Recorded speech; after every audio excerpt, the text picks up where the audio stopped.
në muajin dhjetor të vitit kaluar të 2024, pra kanë hyrë në ambientet e një kompanie telefonike në zonën e Laprakës, duke dëmtuar drynin e derës së pasme. Dhe për këtë ngjarje është proceduar penalisht, janë proceduar 7 punonjës të sigurisë fizike dhe drejtuesi i njërit prej departamenteve të kompanisë. Për këtë do të pyes Klodin tani për të na dhënë më tepër informacione, por sa tjetë gati për mes të lidhje të drejt për drejt. Po, e kam Klodin, mjofton regjia. Klodit, përshëndes. Cilat janë informacionet lidhur me këtë ngjarje fillimisht?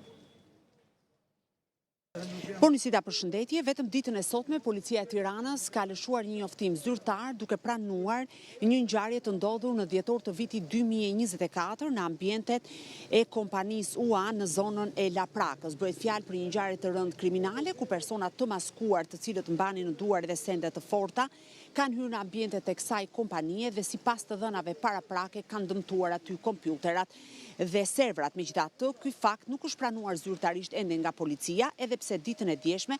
thuajse gjatë gjithë kohës policia nuk ka planuar të komentojë në lidhje me këtë ngjarje pas sinjalizimit ose kërkesës për informacion të bërë nga News 24. Megjithatë, sipas njoftimit zyrtar të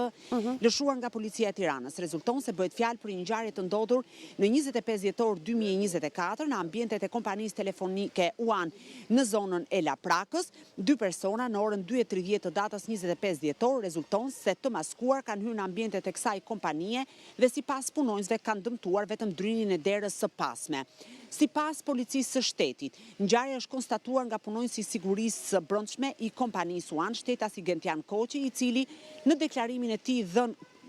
kaq muaj pas ngjarjes, pra që nga muaji dhjetor, dhe normalisht ka kaluar një kohë gjatë, ka pohuar se këta shtetas të maskuar nuk kanë marrë sende dhe nuk kanë shkaktuar dëme materiale. Megjithatë, rezulton sipas hetimeve vetëm disa orëshe të policisë së Tiranës që Gentian Koçi, i cili është edhe punonjësi i sigurisë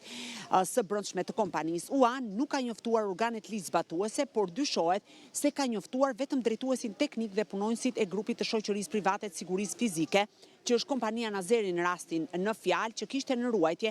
ambientet e kompanisë. Po ashtu, rezulton se është konstatuar edhe nga përfaqësues të kompanisë telefonike, të cilët kanë patur dieni, por arsyet se pse e kanë fshehur këtë ngjarje,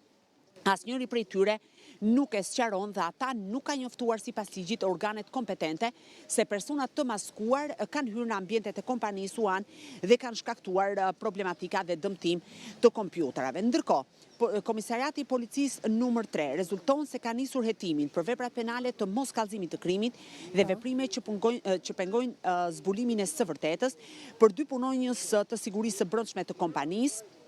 si dhe për drejtuesin e departamentit të zyrave dhe pasurive të kësaj kompanie. Gjithashtu ka nisur hetimi për moskallëzim krimi ndaj drejtuesit teknik dhe 4 punonjësve të grupit të shoqërisë private, kompanisë Nazeri, të cilët kishin në ruajtje këtë kompani. Dhe konkretisht ka nisur hetimi për shtetasit Erald Sina, sikur se thash më herët Gentian Koçi, që është shefi i sigurisë së UAN, Arsil Feshti, Alfred Zylalaj, Gëzim Sala, Koço Veneti dhe Ismet Tartari. Ngjarja ka ndodhur muaj më parë Nisida, ajo çfarë mbetet e paqartë është se pse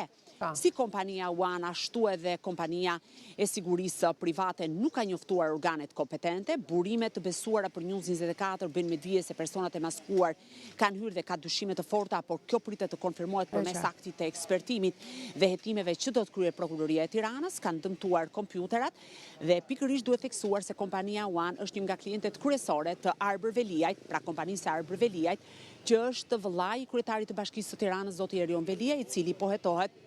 në ndyshimet për veprën penale të korrupsionit dhe pastrimit të parave bashkë me bashkëshorten e tij Ajola Xoxa dhe një grup biznesmenësh.